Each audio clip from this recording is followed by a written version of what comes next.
Bonjour à tous, c'est devaclic.com. Alors, vous m'avez posé beaucoup de questions sur la pierre des fées. Du coup, je vous fais une vidéo dessus. On trouve donc la pierre des fées au bord des lacs canadiens, en fait, des grands lacs, hein. C'est en fait de l'argile fossilisée. Alors, pendant très longtemps, on a cru que c'était des extraterrestres qui avaient fait ces pierres comme ça. On a dit aussi que c'était des fées qui étaient en contact avec la nature et qui envoyaient des messages. On a dit aussi que c'était les larmes des déesses. Et en fait, restons terre à terre, ce sont des micro-organismes qui ressemblent à des petits vers, en fait, qui ont tracé tout ça dans l'argile il y a 10 000 ans, hein. Et vous pouvez aussi trouver des fossiles hein, dedans, hein. Alors bien sûr, ce sont des pierres magiques, puisque on va dire que ça entretiendrait des bons rapports avec tout ce qui est surnaturel, notamment les fées. Après, ça a été très très souvent pensé comme des amulettes de protection. Autre chose, alors on dit que ça exauce les vœux. Alors c'est en fonction de ce que vous voyez. Voilà, là par exemple, moi je vois une corne d'abondance. Enfin, ça c'est moi, hein. Donc je dirais que quelqu'un qui a envie d'argent ou enfin qui a un besoin de prospérité financière, il prendrait ça parce que c'est une corne d'abondance. Après, je sais pas, moi, celle-là me fait penser à un bébé. Donc, on va dire qu'une dame qui voudrait absolument tomber enceinte, elle prendrait plutôt une forme comme ça, voilà, pour tomber enceinte. C'est selon ce que vous voyez.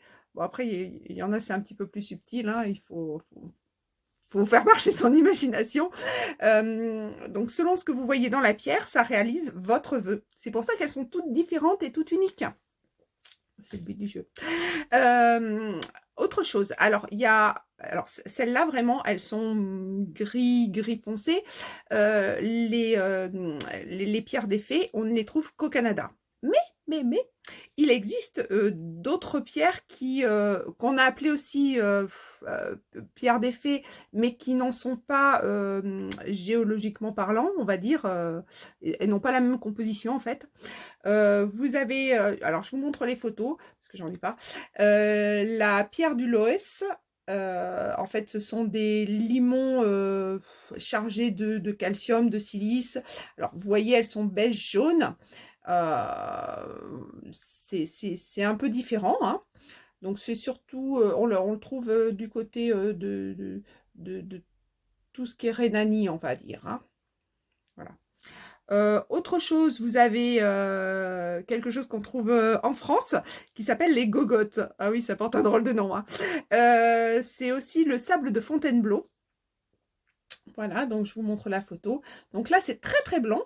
Et en fait, ce sont c'est du limon qui s'est déposé par couches successives avec l'eau, en fait. Voilà. Donc, ça a la même composition que le cristal de quartz. C'est que du silice à 99%, hein. Voilà. Et on trouve également une dernière roche au Maroc, hein, c'est assez récent quand même, hein. Ils ont trouvé ça dans une mine de phosphate, je crois, une ancienne mine, hein. Et encore une fois, c'est pas la même composition, mais on la trouve un petit peu plus fréquemment. Donc je vous montre la photo aussi, vous voyez que c'est pas pareil du tout. Voilà, dernière chose, donc si vous possédez donc une pierre des fées, alors faites attention avec vos animaux, parce que bizarrement, ils adorent lécher la pierre. Alors, c'est pas parce qu'il y a un contact surnaturel avec la nature, c'est parce qu'ils adorent l'argile, tout simplement. Donc, je pense que c'est pas bon. Alors, déjà, pas pour votre animal, mais encore moins pour la pierre, hein. Et bien sûr, ce sont des pierres très, très poreuses. Donc, surtout, pareil, pas d'eau du tout, s'il vous plaît. Voilà, je vous dis à demain pour une nouvelle vidéo.